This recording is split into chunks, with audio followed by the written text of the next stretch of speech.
The porcelain roses lay broken in my hands and the rain hid my tears. They hadn't even unwrapped them properly, just shoved them back into the box and left the card damp and curling at the edges. Not a note, not a word, just silence, colder than the storm. I stood at the edge of the chapel's garden path, soaked down to my bones. A white arch of peonies sagged from the weight of rain and vows I never got to speak. Inside, someone was laughing. A man's voice I used to fall asleep beside. If you've been here too, drop your city in the comments. Want to see how far this story travels. Behind me, her family stood under the entry awning. Laura, in that pearl-pinned chignon. Jenna, in lilac chiffon. David's mother with her ever-watching eyes. No one called out. No one moved. And then, a whisper floated through the downpour, just loud enough to pierce. She can't even pick a gift. It's sliced, small, precise, like the kind of wound that doesn't bleed right away. I looked down. The porcelain roses I'd chosen, delicate, ivory etched with gold trim, were wilting in their own way now. One petal had snapped clean off, resting like a white eyelid in the corner of the box. I pulled the tag free. Jill Marlowe, my name. The only thing they hadn't erased. I pressed it to my chest like it could hold me together, like ink could anchor a woman who had given up her last name and gotten nothing back. For a moment, I didn't breathe, didn't cry, didn't speak. I just stood in the storm, the tag soaking through my dress, the box dripping cold down my arm. And then I moved. I walked to my car, heels soft against the flooded gravel, got in without shaking the water off, sat in the driver's seat like I belonged in the wreckage. I stared at the dashboard, at the red glow of the fuel light, at the cracked umbrella I hadn't even opened. Then I reached for my phone. It stuck to my palm, slippery with rain. I pulled up the contact I'd saved 2 nights ago, a bank hotline. I hadn't meant to call them this soon. I wasn't ready. I was still something else. Sad, maybe, unsure, but they made the choice for me. The line rang twice. This is Erin with Laurel Bank. How can I assist you? I blinked. My voice was steadier than I expected. I need to open a new account. Pause. Of course, ma'am. Today. Yes, I whispered. Today. I gave her my information, letter by letter, watching my reflection in the rearview mirror. My makeup had run. My hair stuck to my neck like ivy. My eyes, those didn't look like mine. But under it all, there was something else. Something growing. Not hate. Not grief. Clarity. The kind of clarity that only comes when you're standing in the mess someone else left and realizing you're still breathing. Erin confirmed the setup, listed the temporary PIN, and said, "You'll receive your materials by mail." I hung up. No thank you. No goodbye. I placed the tag gently on the passenger seat. Then I turned the engine on, wiped the window clear with my palm, and stared out at the road, blurred and unfamiliar, but wide open. That it didn't matter, that I didn't know where I was going. I wasn't standing still anymore. It starts now. They used to joke that I balanced the books and he balanced the wine. But when the mortgage slipped into default, it wasn't the wine that kept us warm. It was miscrambling behind his charm, patching holes with my name and a fading signature. I still remember the envelope he dropped behind the couch cushion. His voice, rising. I thought I paid it. The way he blinked at the due date like it was written in a foreign language. Tonight, I lay the papers out like I'm dressing a wound. Portfolio on the left. Divorce decree in the center. Credit freeze confirmation just off to the side. My fingers tremble, not from fear, but from memory. The living room light hums. The bulb above the dining table buzzes like it's warning me. Don't stop now. I reach into the drawer and pull out the receipt folder. The one I once kept next to the blender. The blender's gone. So is he. But the numbers, those stay. I secure my passwords first, each one sharpened with new resolve. Gone are the pet names and anniversary dates. Now it's bank-level encryption, layered with salt and bite. And then I breathe, not deeply, not proudly, just enough. I reach for my phone. The case is cracked, one corner flaked like a scab. It used to sit next to his nuts anymore. Chen and Pierce Law. This is Mallory speaking. The voice is young, maybe early 20s. I picture her wearing tortoiseshell glasses and answering calls with a colored pen tucked behind her ear. "Hi, this is Jill Marlowe. I'd like to schedule a consultation with Marcus Chen as soon as possible." There's a pause. I hear the shuffle of a calendar, keystrokes. "Earliest we can do is Monday, 9 a.m. Book it," I say, too fast. Too certain. Then the kicker. Please bring all legal documentation and valid identification. I stare at my own name on the decree. The date etched in black ink. The county seal that made it all official. It still doesn't feel real. But the name, Jill Marlowe, that's mine. Again, I nod, even though she can't see me. I'll be ready.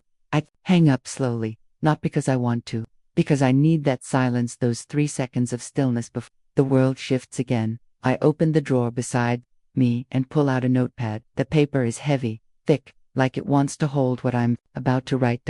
In careful strokes, I write it again. Jill Marlowe, not Preston, not the ex-wife of, just Jill. I stare at the letters for a long moment. Let them sink in. Let them become me. The pen leaks slightly in the corner of the E. A single drop, like a tiny tear on paper. I don't wipe it. Instead, I close the notebook. Set it down, on top of the divorce decree.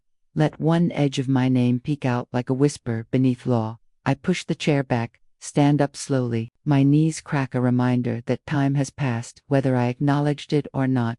The light flickers once, then settles. So do I. Because by Monday, I won't just be Jill Marlowe on paper. I'll be her everywhere.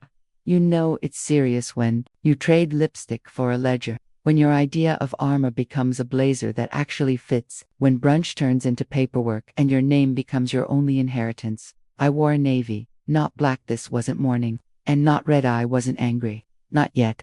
Just something that said, I am the one who signs the checks now. The elevator ride to Chen and Pierce was silent, except for the tick of my wristwatch. It used to be his. Now it's mine. Time feels different when you're the one keeping it. The lobby smelled like bergamot and wood polish. A pair of interns shuffled by in heels louder than their voices. Reception smiled like I might be someone's wife. I smiled back like I was nobody's. Marcus Chen stepped out of the glass office, like a man already anticipating war. I hear brunch was memorable, he said, arching a brow. I gave him half a smirk. Depends on which side of the aisle you stood. He nodded toward the conference room. No flowers. No soft music, just contracts, coffee, and consequence. We sat. I slid the manila folder across the table. He opened it like he already knew what he'd find. Divorce decree, mortgage printout, my handwritten ledger from years of just pay it later. Marcus whistled, soft but sharp. They left it under his family's name. All of it. I didn't blink. They didn't expect I'd know how to read the fine print. He looked at me, then the file, then back again. I can move fast on this, he said, flipping to a clean sheet of legal pad. You wire the payoff under an LLC. Quiet, clean. You'll own the house without your name on the front door. A beat. The air felt thinner now. But Jill, he continued, this will raise questions, especially from them.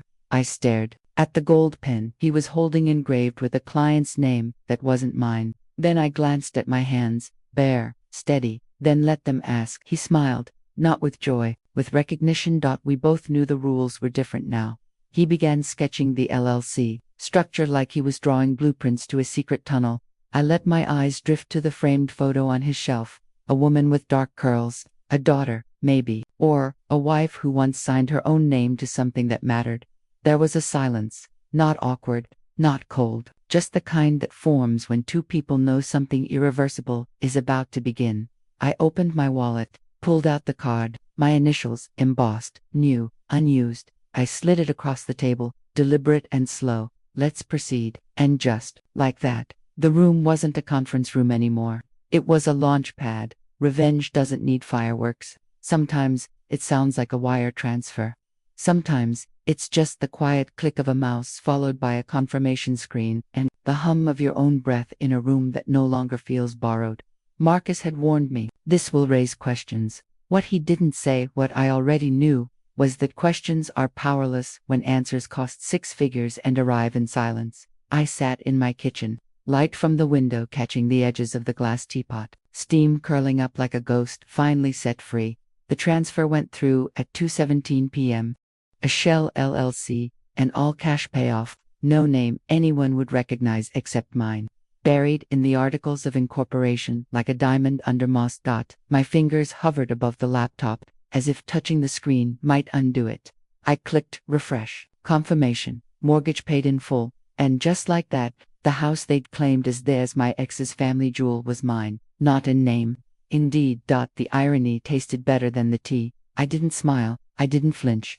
I just stared at the screen as if it might blink first. My phone buzzed. Family group chat, Marlowe Nest, the name they'd kept even after they threw me out. Laura, mortgage paid. Who did this? 3 seconds later, David, Mom, did you pay off the house? Then, Laura again. This isn't funny. Someone hacked something. I watched the thread roll in like slow thunder. A storm I didn't have to run from this time. Another buzz this time. Private. Laura, of course. Laura, why do this? I stared at her message, not blinking, not moving, just still, like the moment before a match is lit. I typed back, not a paragraph, not a plea, just, because home is mine again. I didn't wait for her reply. I closed the laptop softly, like one does with a book they've finally outgrown. The weight of the act echoed louder than any slam door ever could.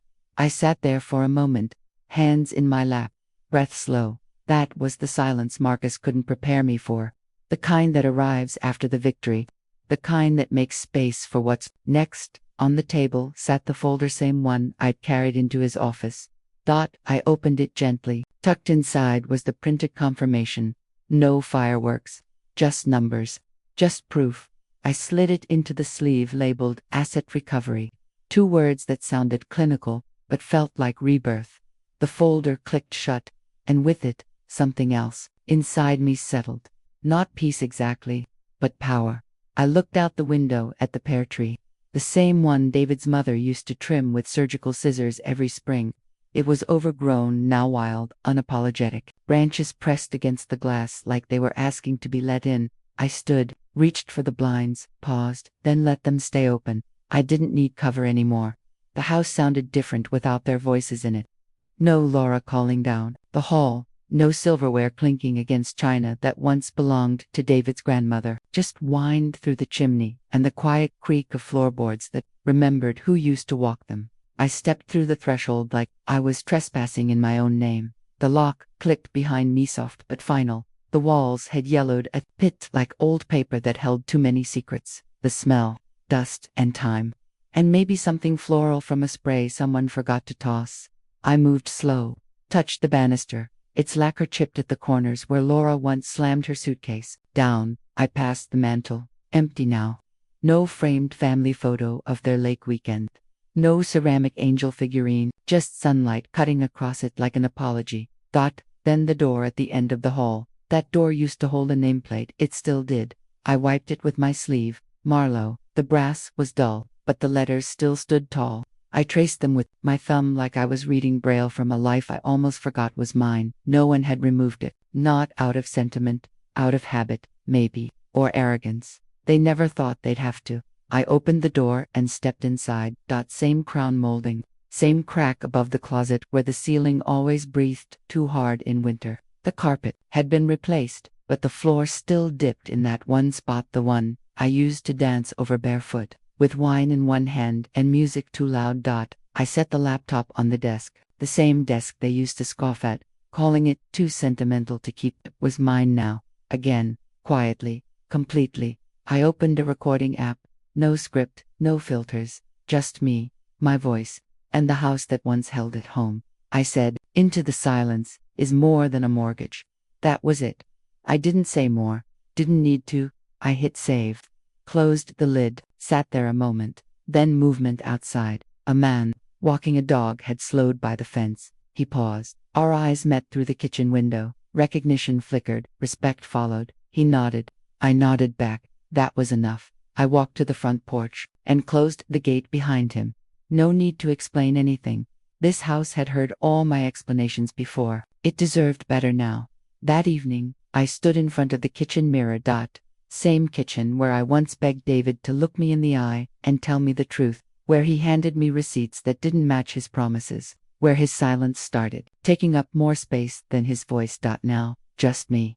I raised the wine glass, a cheap red, bought last minute from the corner store, but the glass was crystal, the same set they told me to leave behind. I didn't. To new beginnings, I said. No audience, no applause, just the quiet echo of someone returning to themselves. The house sounded different without their voices in it.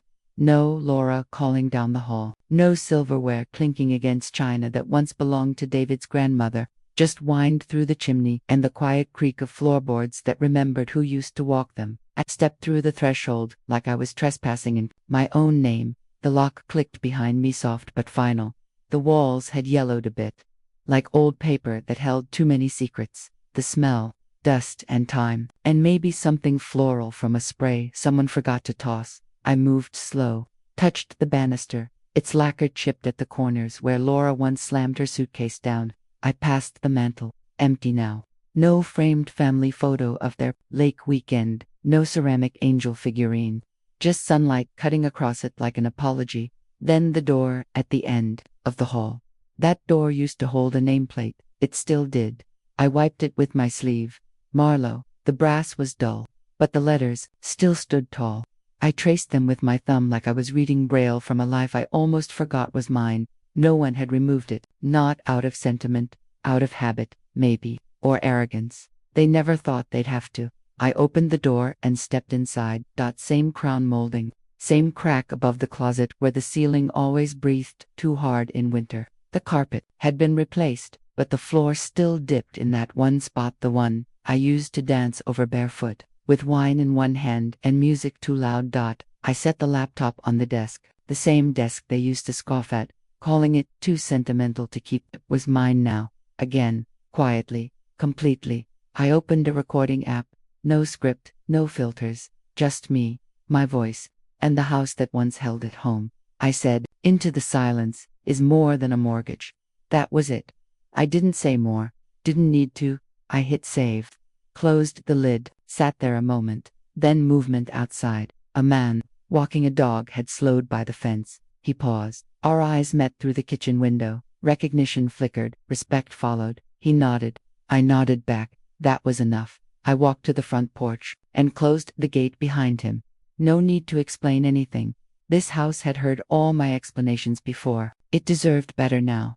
That evening, I stood in front of the kitchen mirror. Same kitchen where I once begged David to look me in the eye and tell me the truth, where he handed me receipts that didn't match his promises, where his silence started taking up more space than his voice. Now, just me. I raised the wine glass, a cheap red, bought last minute from the corner store, but the glass was crystal, the same set they told me to leave behind. I didn't. To new beginnings, I said. No audience, no applause, just the quiet echo of someone returning to themselves. Happiness tastes bitter when it arrives at the wrong table, especially when the place cards haven't changed, but the seating order has. Laura sat where she always did, right side of the table, napkin folded once, perfectly square. David hesitated before choosing the chair closest to the hallway, like he wanted an exit plan. And Jenna.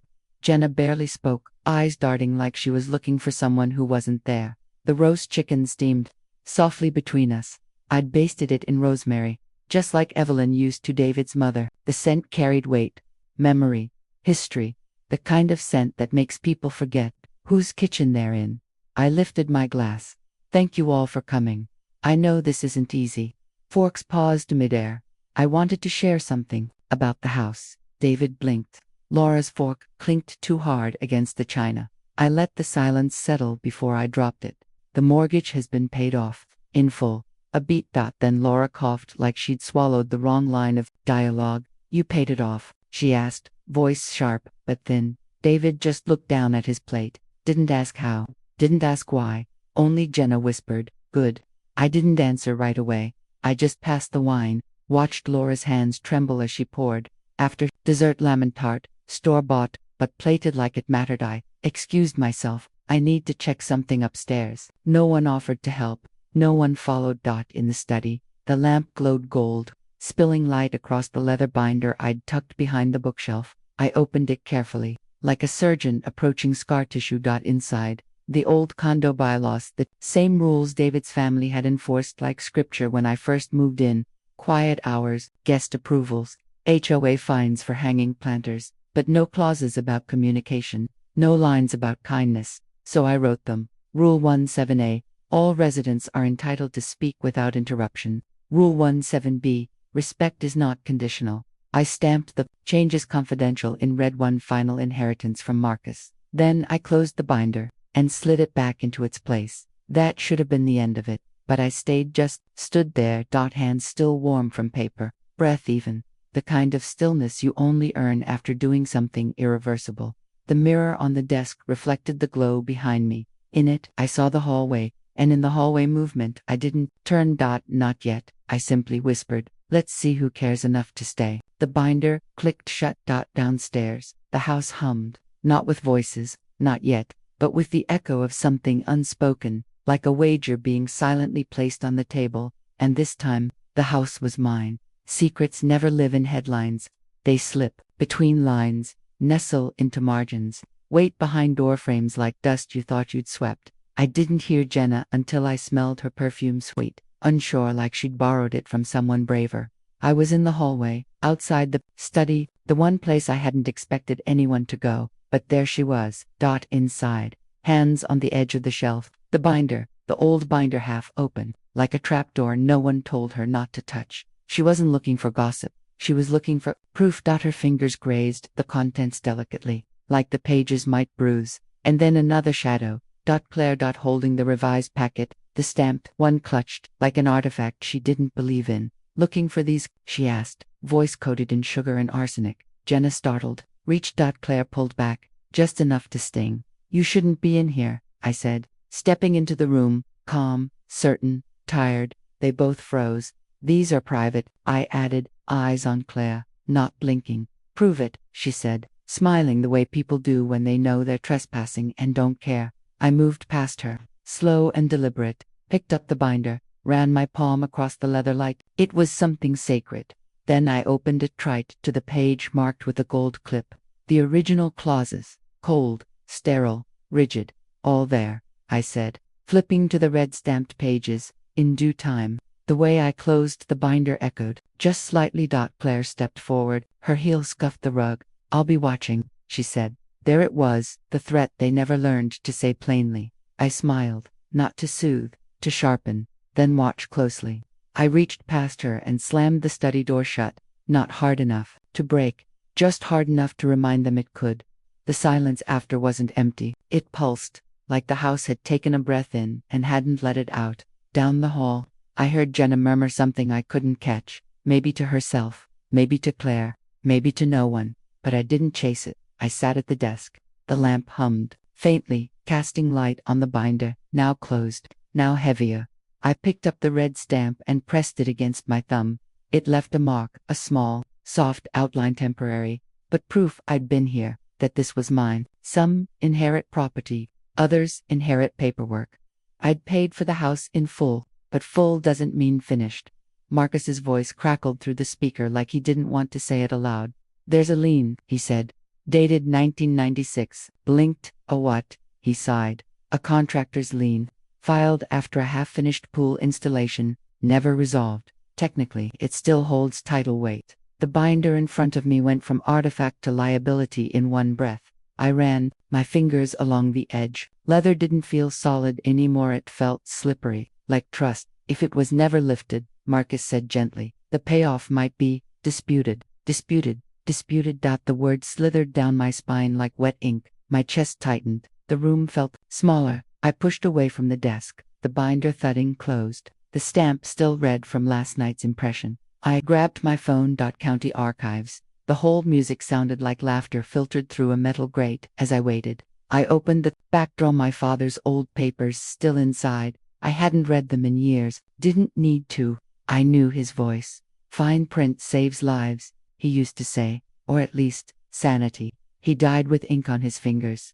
I pressed mine to the documents. The woman on the other end of the line finally answered. I gave the parcel ID, the house number, the filing year. She hummed, scanned, paused, then, looks like a clerical error. No release ever processed.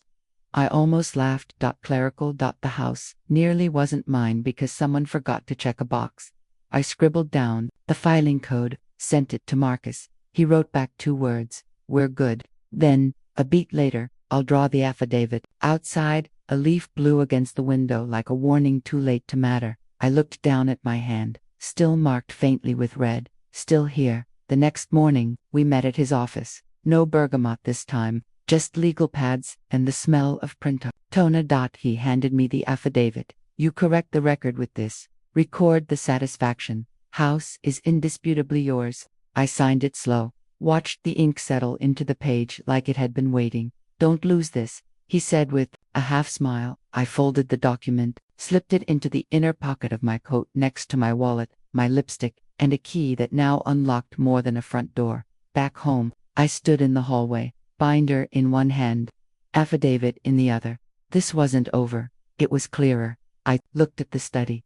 Then I looked down the hall toward the laughter that came too easy from the kitchen. Toward Claire, Jenna, Laura. They didn't know. Not yet, but they would.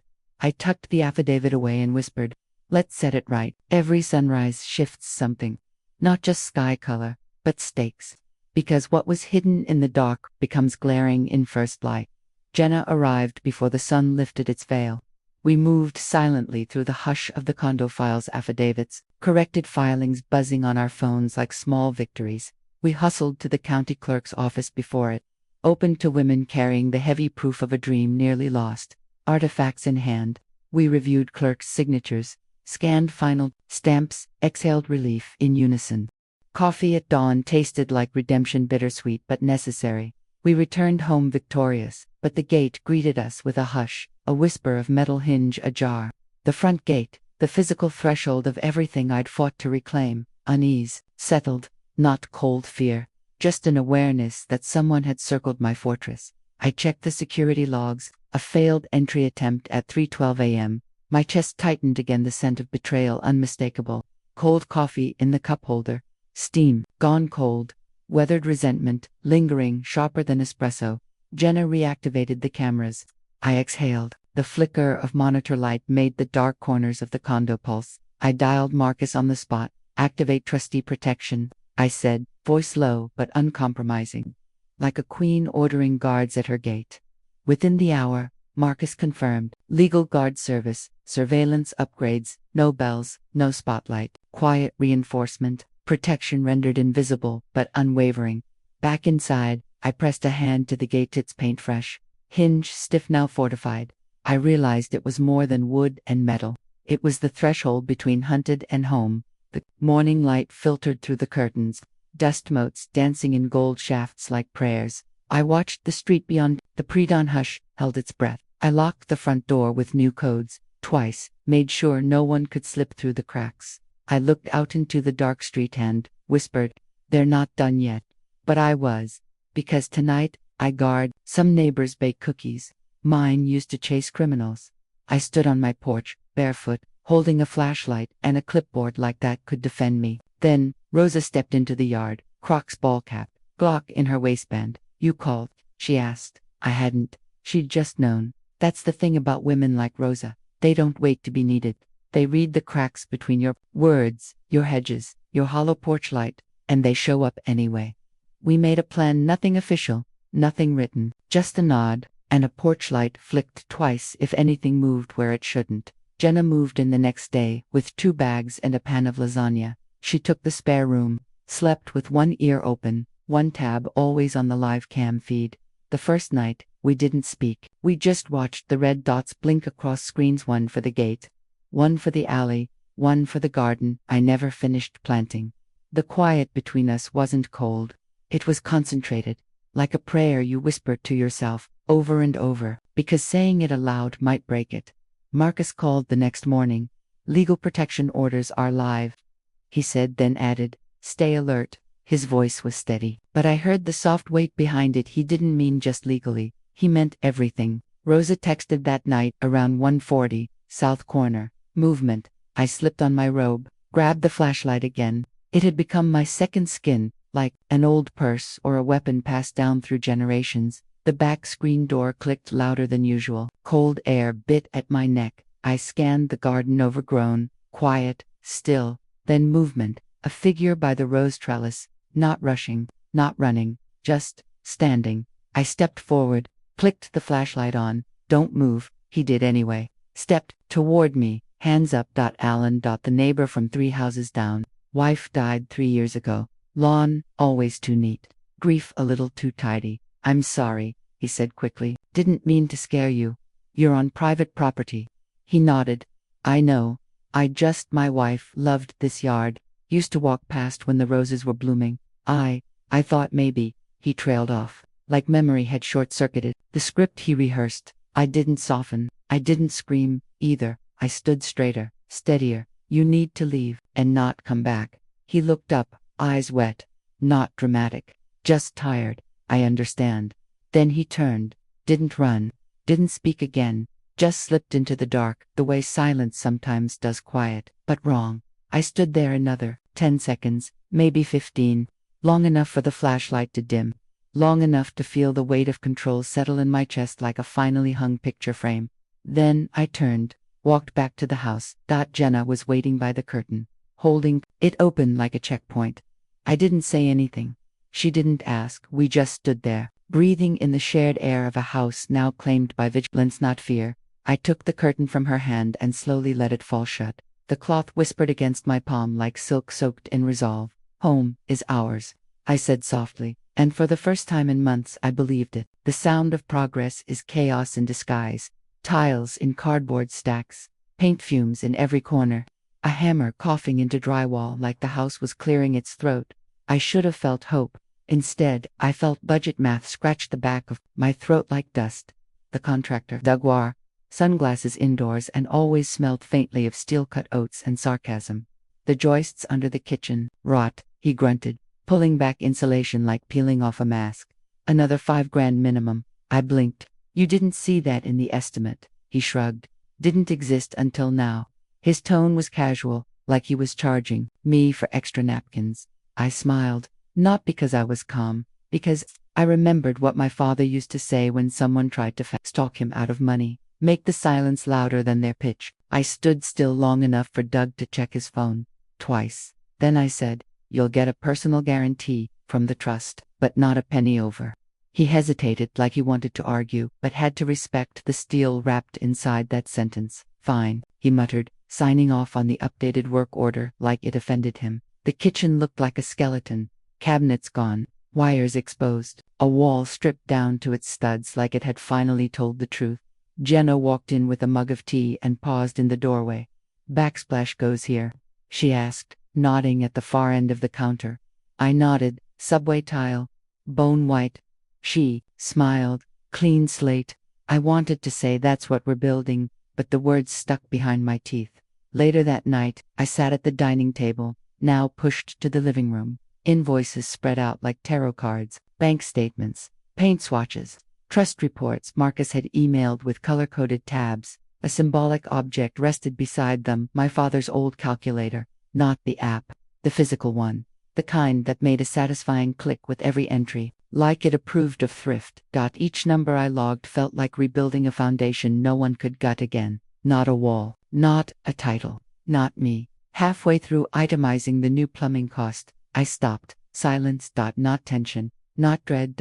Just stillness. The kind that doesn't rush you to react. I closed my eyes for a beat and let the numbers go soft in my mind. The smell of primer lingered. It smelled like potential, like something unclaimed, waiting. I opened my eyes, typed the last figure, clicked the calculator off. The next day, the backsplash went up. Jenna stood beside me, arms folded, watching the grout settle like it was proof of something deeper than renovation. Doug passed behind us, muttering about grout lines. Jenna whispered, "Looks good." And this time, I replied, "Yeah, it does." We both smiled, but mine carried a kind of earned gravity, like I knew what it cost to smile at your own walls again. That night, I taped the final invoice to the inside of the kitchen cabinet, not to remember the cost, to remember I paid it, out loud. I said, "Every penny counts," and meant every syllable. The letter was creased in 4 places. Not from handling. From hesitation. The kind that folds paper, the way doubt folds a person quietly, deliberately, and at the corners where strength weakens first. It sat on the bank's mahogany desk, between us, flanked by polished pens and faces I didn't trust yet. Luis compliance officers, but in pressed shirts and softened smiles like they didn't want to look like what they were. Clara unfolded the letter like it might shatter. Her eyes skimmed fast, then slowed. She paused halfway through. I watched her lips tighten on the phrase I knew would snag her. Use funds to rebuild, not to return. Return to what? The house. The past. My father's version of me. Luis cleared his throat. There's a flagged deposit 42,000 from the disbursement account. I nodded. For structural repair. He tilted his head. Any other stipulations in the trust we should know about? That pause. That was my betrayal moment. Not from someone else. From me. Because there was one more clause, one line, written in my father's looping half-cursive. The house is only hers if she stays, not just inside but within herself. But no, I didn't. Speak it, I said. No. And meant, not yet. Luis and Clara exchanged a look. Then Clara straightened the letter. Her voice velvet-trapped steel. You've honored his wishes, just like that. Relief didn't rush me, it crept, started behind my knees, moved to my ribs, then swelled behind my eyes like it wasn't ready to be called joy. Luis clicked a button. The screen blinked green. The hold's been lifted. That's when I exhaled. For the first time in weeks, I exhaled fully. Outside the bank, I didn't move. Clutched my purse like it carried more than lip balm and receipts. Inside it, the letter, the trust validation. A symbolic anchor folded like a promise I hadn't broken yet.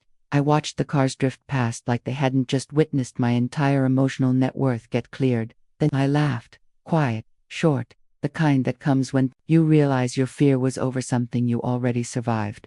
Back home, I stood at the threshold of the renovated kitchen. Paint fresh, light catching on the new backsplash, like it was winking. I thought of my father. The way he'd hold invoices up to the sun to check paper quality. The way he'd say, a clean ledger's a holy thing. He'd have hated the grout color, but he would have respected the fight. Jenna was in the living room, folding blankets, her headphones on. She looked up, saw my face, didn't ask, didn't need to. She just nodded, a subtle, wordless affirmation that we'd both crossed something but real. I walked into the kitchen, let my fingertips graze the counter. Stopped at the drawer where I kept the calculator. Didn't open it, just rested my palm on top like I was grounding myself through laminate and wood grain. The smell of new paint, mixed with something older rose and old receipts. I whispered, I can breathe again. And this time, I did. You never know how loud a clean house is until it's finally done. The silence echoes through fresh walls, carrying the ghosts out, one whisper at a time. And when people step into it, people who once doubted if you belonged, every creak in the floor feels like testimony. Clara arrived first, blazer crisp, heels careful. She stepped inside like it was a courtroom, not a kitchen. Then came Mrs. Green. Fuzzy slippers, a plastic grocery bag rustling with some mysterious housewarming, something she refused to explain. They looked around, up at the new light fixtures, down at the polished floors. Clara ran a finger along the edge of the subway tile backsplash. Bone white, classic. She didn't say it was beautiful, but her voice had that small shift like something had settled. I motioned them toward the living room. The old coffee table was gone. In its place, my father's ledger, the same one I'd fought to reclaim, to understand, to make peace with it, sat opening to columns straight as fence posts. Numbers logged, not to impress, but to account. This, I said, is where every dollar went. Clara leaned over it. Her brow didn't crease. She nodded once, then again, like she was checking off an invisible verdict. Then she did something unexpected. She clapped. Quiet, short, polite, but it was real. You deserved this, she said. And maybe that was the first time I believed it. Mrs. Green circled the room with the rustling bag like a ritual. She paused at the front door, pulled out a green wreath made of silk, ivy, and a single red peony. No more bare doors, she said. She hung it without asking. It wasn't perfect, but it was deliberate. Jenna walked in, holding her phone mid-text. She froze at the sight of Clara, then offered a nod like soldiers exchanging silent respect. Kitchen looks like a magazine, Clara said. Jenna smirked. She picked every tile. Clara looked back at me, and I stood straighter, because the house was no longer the proof I was, after they left. The quiet came back, but not the old kind. Not the lonely kind. This one hummed. The kind of quiet you earn. I sat at the edge of the counter, running my hand across the wood grain drawer front. The same drawer that once held fear, now holding tools, receipts, resolve. No noise, just presence. I let it linger. That silence, that stillness, like the pause between storms. Then I stood, walked to the front door. The new lock blinked softly green light, catching in the curve of the key A key I had copied 3 times, once for me, once for Jenna, and once for later. I held it for a second, felt its weight, then turned it in the lock, slow, deliberate, like claiming something sacred. Let's live here, I whispered, and the house didn't answer, it just stayed. You don't throw a housewarming for yourself after surviving hell. You host it like a courtroom and a chapel and a battlefield reunion, because trust isn't built on punch and pastries. It's passed, piece by piece, like keys. I made custom cards. Cream cards. Gold ink. Each one held a duplicate key and the same words, printed in soft script. Welcome to my story, not my home, not my life, my story. Because every person walking through my door had touched it, reshaped it, held a line of it when I couldn't. Luis arrived early. Pressed shirt, relaxed shoulders, a bottle of something expensive looking in one hand. Clara came next, subtler, more watchful, like she wanted to make sure the house still held. Then Rosa, with a casserole and a snide joke about fire codes. Even Mrs. Green brought a paper plate of lemon bars that looked suspiciously store-bought. The kitchen buzzed, new voices echoing against fresh paint. Someone turned on the playlist. Jenna curated soul, slow jazz. No lyrics until you noticed them. I handed out the keys one by one. Luis tapped his against his glass. To what you built, he said, and what you rebuilt. Clara nodded. Resilience deserves a front porch. Jenna passed around cookies, homemade, burned edges. No one cared. It was the kind of warmth that didn't come from ovens. It came from having made it through something together. That's when it pinged. My phone. Face down on the marble counter. The screen lit up anyway. One word in preview. Can we talk? From him. I didn't move. Didn't touch it. Just let it buzz again, tiny, persistent. Like old guilt clawing at the door. You finally locked. Clara was telling Rosa about grout patterns. Jenna laughed with Mrs. Green about the wreath. I stood in the middle of it all and felt the pool dash backward. To something unworthy. To someone who once questioned my worth. I reached for the phone. Opened the message. No punctuation. No detail.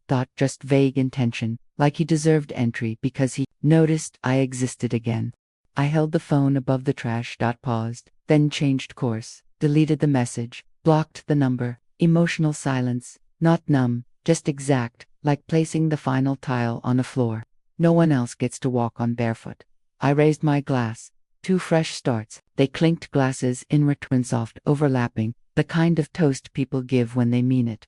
Laughter trickled through the kitchen. Like sunlight, the house didn't echo anymore. It responded. Later, as the night wound down, I walked each guest to the door, one by one. Each hug a seal, each goodbye a boundary. Last out, Clara. She turned back before stepping into the night air. Keep telling your story, she said, then pointed to the card I'd given her. We'll keep reading it. I closed the door, pressed my hand to it.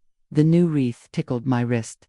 The lock clicked beneath my palm. Then I whispered, home is safe, and meant every syllable. The house used to smell like regret and drywall dust. Now, it smells like cinnamon and ownership.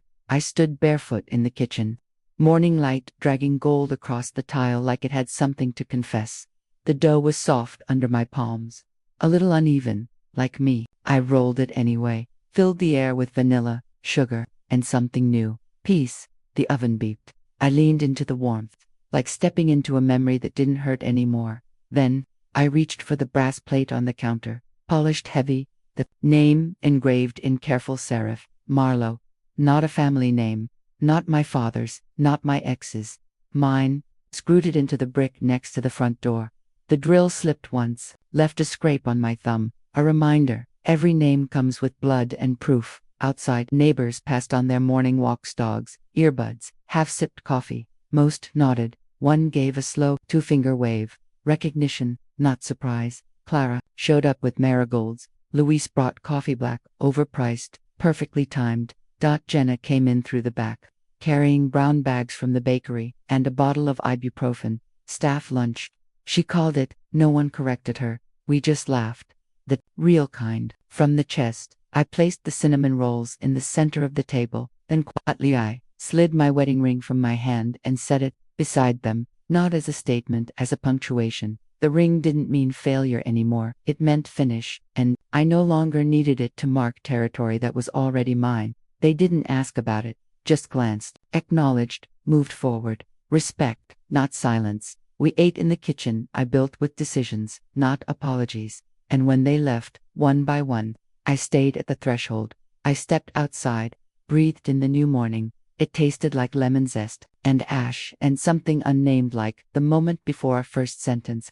The house behind me stood quiet, not empty. Held. I turned once, caught my reflection in the glass. Hair pulled up, face soft, posture unshaken. I didn't flinch, didn't check for anyone behind me. The street was still. The light crept across the porch like a blessing, and I whispered, just once, for me, I own my story. And this time, the world didn't argue. It simply opened.